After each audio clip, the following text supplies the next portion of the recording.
Welcome to the Generation Kids Daily Devo podcast, where we move from wonder to worship, looking for God at work in the world around us, ready to ask the tough questions and discover what His Word has to say to us. Today's episode is titled, We're the Inflatable Family, and it comes from me, Casey Taylor. I don't know what the holidays are like in your family, but as long as I can remember, my mom went big for the holidays. And I mean big. Every Halloween, she'd make our apartment patio look like a haunted house with cobwebs and spiders all over it.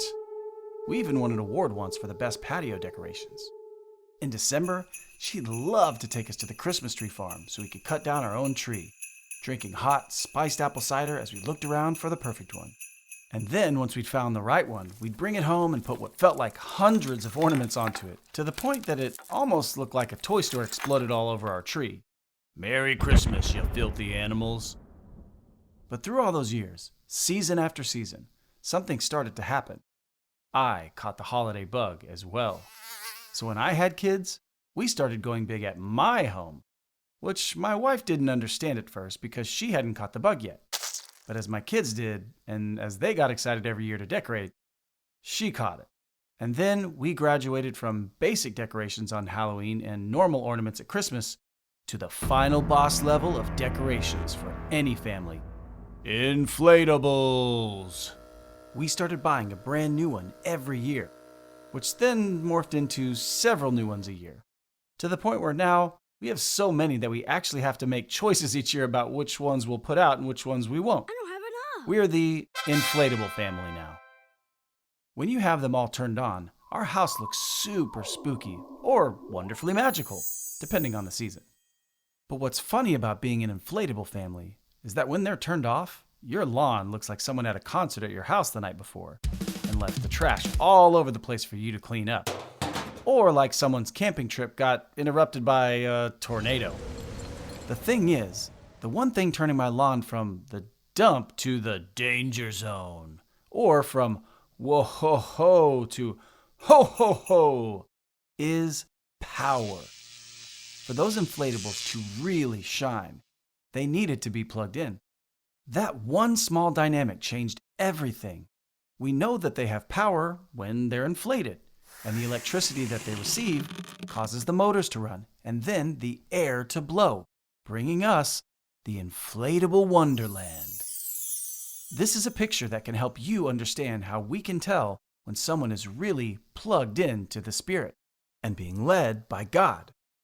When they're plugged in, their lives are filled up and animated into good works. For as the body apart from the Spirit is dead, so also faith apart from works is dead. James 2:26.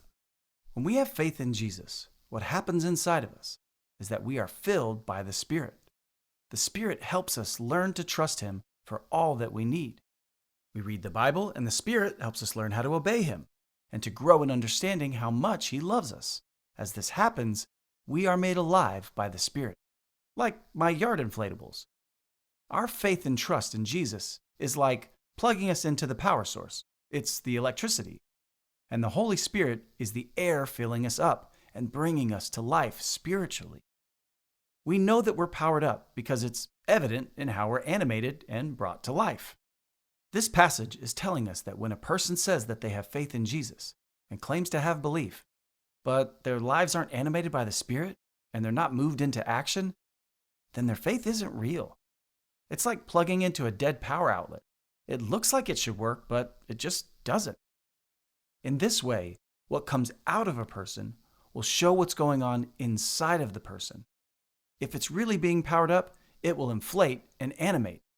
And if it's not getting real power, it might be on the lawn like those deflated inflatables, but the output of their lives will look more like the inflatable graveyard on my front lawn, powerless and lifeless. If this was hard to understand, just look at the passage by itself. When there is a spirit inside of a body, the person is alive. But when a person dies, the body is still there, but the spirit has left it. This is how it is with those who say they have faith in Jesus. But the goodness that we've been talking about, more specifically, good works, aren't present in their lives. We can know something about what's going on inside of them. maybe their faith isn't strong, or maybe they don't really believe. Because as this passage says, faith or belief without works shows us that maybe there isn't true belief at all. And when there isn't true belief, the Spirit's power isn't present, like a yard full of lifeless inflatables. But when there is faith, the Spirit electrifies our souls and both calls us and empowers us to do good works, which is the sign to everyone around us that it is real and that goodness is flowing through us as we become God's inflatable family. Now it's time for Today's Big Question! Today's big question is, how are you powering up to animate and activate your spiritual life? Are you reading the Bible? Are you praying and asking God to speak to you? Ask your parents or an older adult what they're doing to help animate and activate their spiritual life. And maybe you can learn something so that you can be supercharged for good works.